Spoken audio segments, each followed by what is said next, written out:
Hello everyone, welcome back to another video. My name is Sayorius, and today we're going to be talking about Jujutsu Kaisen Season 2, or my big problem with it.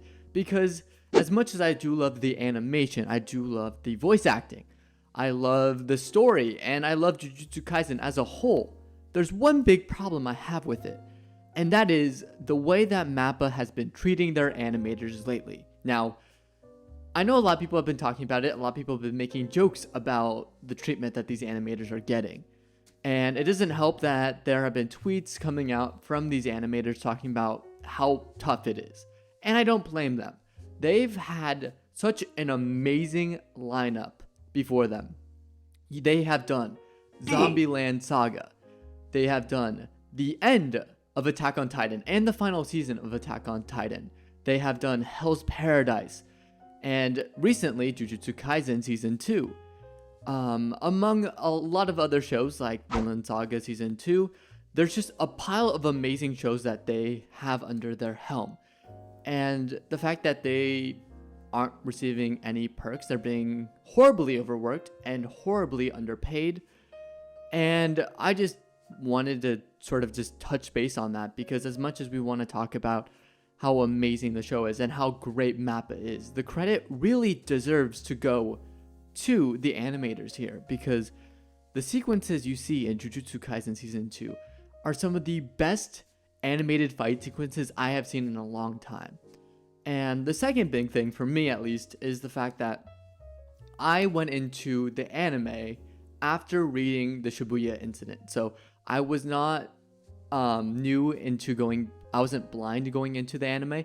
This was very much something I've already been used to. This is more of me going in, already expecting all of the spoilers from character deaths to like the big twist at the end.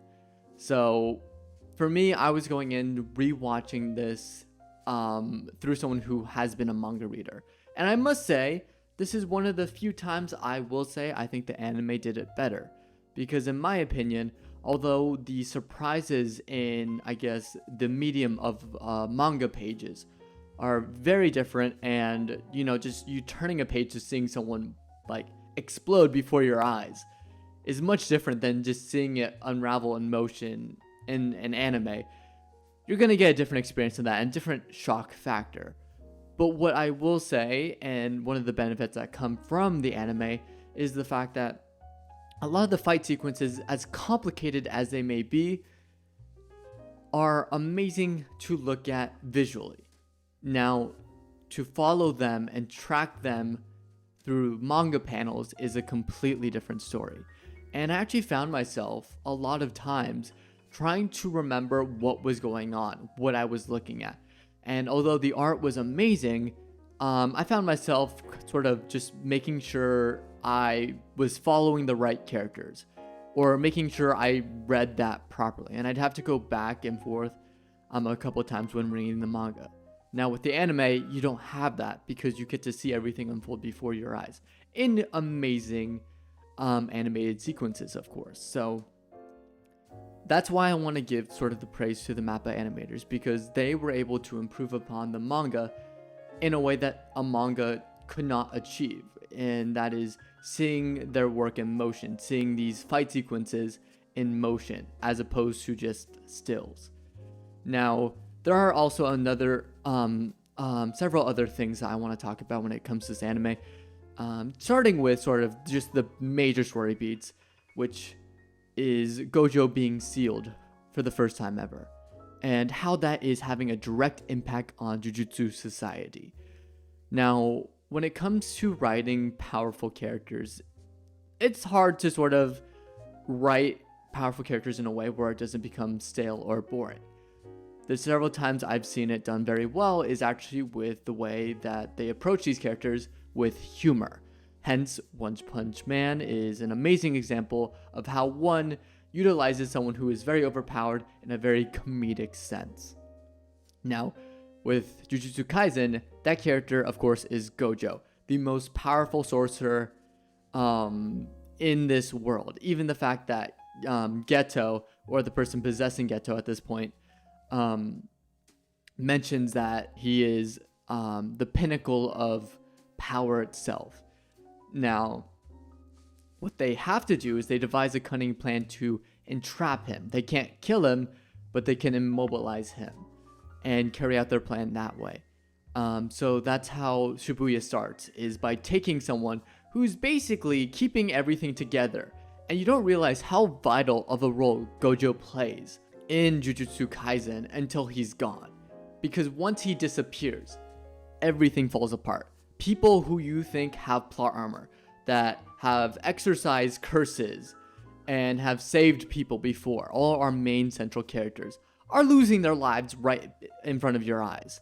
And even from heavy hitters like Nanami and Nobara, there's just so many characters that end up changing indefinitely because of the disappearance of Gojo. And the way they disappear is through these amazing action sequences that are being presented through us. It's just a fight after losing basically your queen. That's basically the whole point of Shibuya. Is imagine you're playing chess and off the bat a pawn takes out the queen, and you no longer have basically the person holding I guess the game. Like, it's no longer neck and neck. It is no longer a game where it's fair play. They have the advantage now. What are you going to do about it? What is going to follow? And I must say, Mahito, amazing antagonist, not only taking out Nanami and Nobara, but also just giving the works to both Todo and Yuji at the same time when, earlier, the villains were having a tough time facing off against both with their Black Flash. And I must say that fight sequence was just amazing. So overall, this